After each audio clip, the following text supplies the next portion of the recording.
Assalamualaikum warahmatullahi wabarakatuh.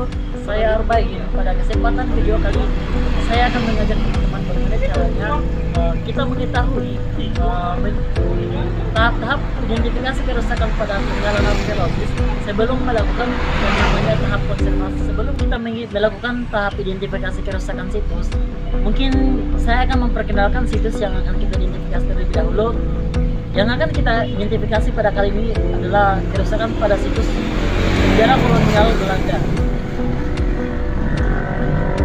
Sejarah penjara kolonial Belanda ini bisa kita ketahui teman-teman bahwa penjara kolonial ini merupakan banyak peninggalan Perang Dunia Kedua, peninggalan pada masa penjajahan tentara Belanda. Sebelum kita melakukan identifikasi kerusakan pada situs penjara kolonial Belanda ini, ada beberapa faktor yang harus kita ketahui, yaitu ada dua merupakan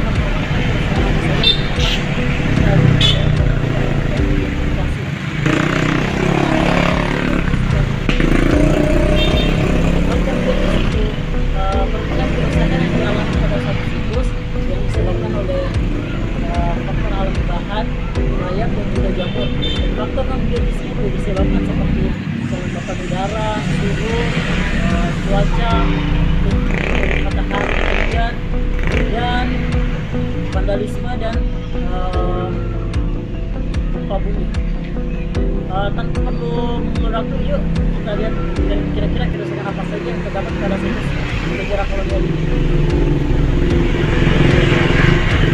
Yang teman-teman bisa lihat ini pada bagian sisi luar dinding ini merupakan dinding bagian satu penjara kolonial, dan dimana kondisi dinding bagian luar sebelah kanan penjara ini sudah mengalami penipisan yang mungkin ini bisa disebabkan antara faktor biotis dan non biotis. Dan dimana kalau dalam faktor biotis ini kerusakan dinding penjara ini bisa diakibatkan dari faktor alami bahan, yang dimana faktor alami bahan ini bisa dibilang kualitas bahan yang tidak mumpuni sehingga bisa terjadinya pelapukan pada jangka waktu yang panjang.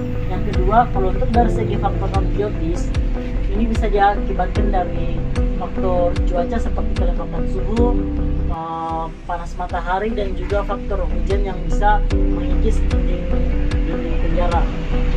Kerusakan yang kami temukan pada dinding bagian luar penjara ini, yang dimana terdapatnya lumut yang bisa kita identifikasi bahwa lumut yang menyebabkan yang menempel pada dinding penjara ini bisa disebabkan lumut yang berjenis butiran, yang sehingga menyebabkan bagian dinding penjara ini tidak memperlihatkan dari segi tekstur dan warna alami situs. Oke teman-teman, setelah kita melakukan identifikasi kerusakan pada situs penjara kolonial Belanda, di mana kerusakan yang terdapat ini diakibatkan faktor biotis dan non biotis. Faktor biotisnya itu bisa disebabkan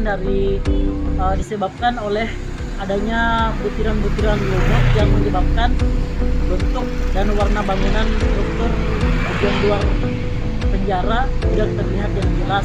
Dan untuk faktor non biotisnya itu yang dimana struktur bangunannya itu mengalami penipisan yang diakibatkan dari cuaca, hujan, terik matahari, dan suhu yang lembab, sehingga struktur bagian luar bangunannya itu mengalami penipisan.